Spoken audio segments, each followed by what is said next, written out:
I'm back at the dump again, but something's been going on since the last time. When I left, it didn't look like this. There's a nice smooth mound right here. Somebody's dug through it. Then I left it nicely buried here and all along in here. Somebody's been raking through here and looking for something or trying to figure out why somebody dug here. But it wasn't a bottle collector because they didn't actually dig any new holes. So I don't know what's going on. Maybe somebody thought I buried some dead bodies or something. Okay, I think I figured it out now. Maybe somebody just walked through here and saw broken pieces of 100-year-old bottles sticking out of the dirt and thought that somebody brought a truckload of dirt and poured it on top and didn't know that somebody had dug holes here, and they just raked through them or metal detected. So I had to get my probe to figure out where the holes are anymore because it's so scrambled around. So this is where the last hole with the Pepsis ended up as. That was the edge of the hole I'd finished. So I'm going to move over about 10 inches and start over here to finish up that layer of Pepsi bottles. Uh-oh, somebody's coming.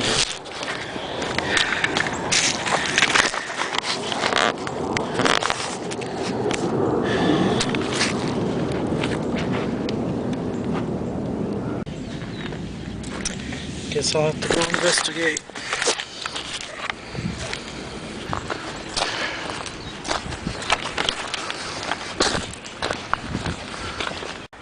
Well, that was the last thing I expected, is to have another bottle digger show up over here.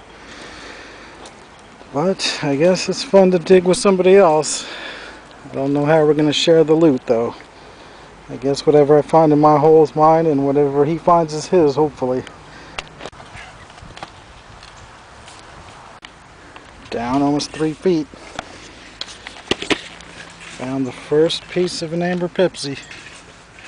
There's a broken $1,200 bottle. I'm only a foot away from the Pepsi hole I dug last time, but I'm finding just a bunch of whiskeys today. Or what's left of them.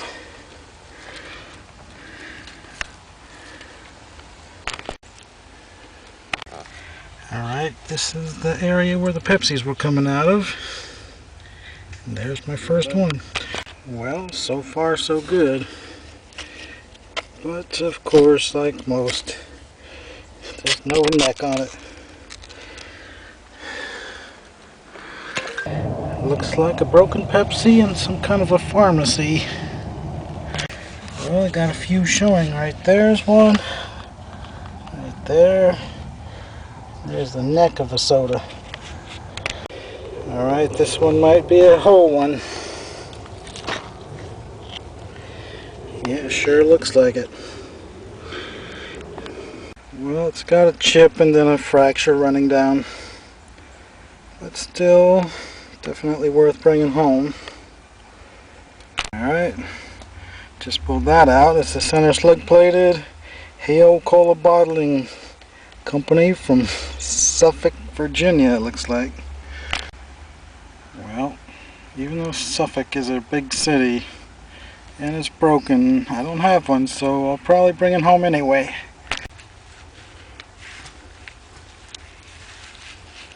Fayetteville Coca-Cola. Haven't seen one like that in here yet. And then we got one of maybe 60 of these.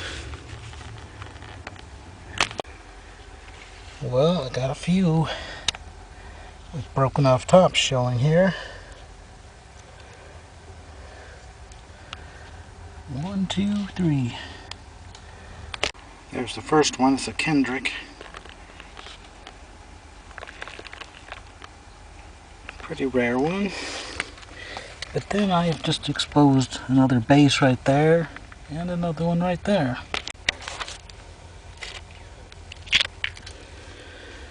There's a straight side of Coke.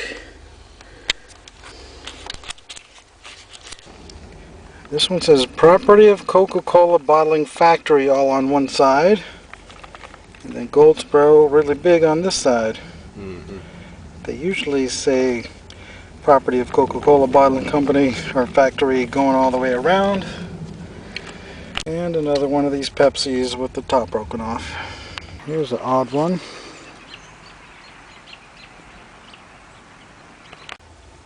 There's a different one.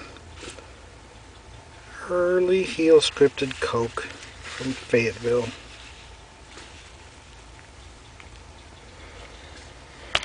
There's a ring neck Coca-Cola product from New Bern. Here's a piece of a straight-sided Coke and a slug plate at the bottom. It's from Rocky Mount. I've never seen one like it. Alright, got another one showing. It's looking pretty good. I can see the neck. Hopefully the top is still on it. Nope, half the top's busted off. It's just another one of these. But I'll bring it home and saw the top off and repair it. Well, I'm digging the other direction. Got a couple broken sodas. I wonder if I'm still in a Pepsi layer. It's only 58 degrees and I'm breaking a sweat. Got a crown top sticking out there and a bottom right there. I was trying to get that crown top out by digging some of the ceiling out, and I just hit what looks to be a hobble skirt Coke. It's probably going to be from the 40s.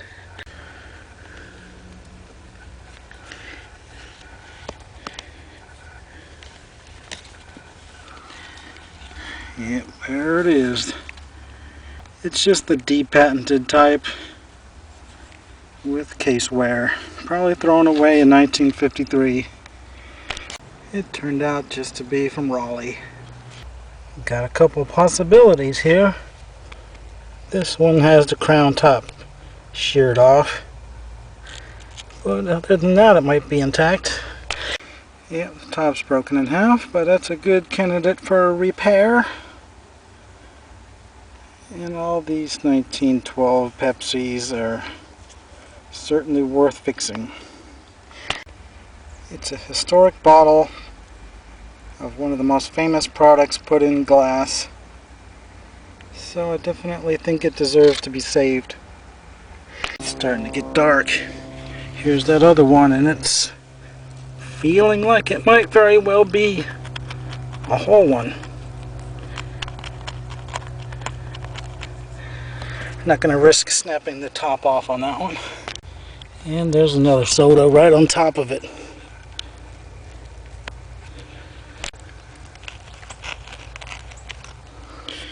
There it is. Dang it.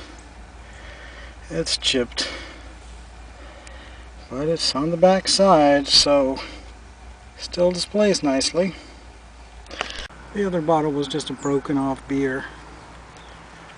Then I just pulled this one out. Another broken off top.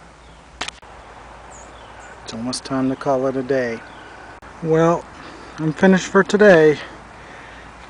Gonna backfill it with all these 60s sodas that lost their paint. There's some of my Pepsis all wrapped up in wet newspaper. There are 12 different kinds of Pepsis in the book from Goldsboro, but this one is unlisted, so this would be the 13th kind. It's got the slug plate, the big old script, and the large Goldsboro. And that number on the bottom. Check your books, you won't see this. And I found out about this. This is a very unusual bottle. I talked to possibly the top collector of Goldsboro bottles, and he says he needs this one. There's probably only 2 known to exist in perfect condition.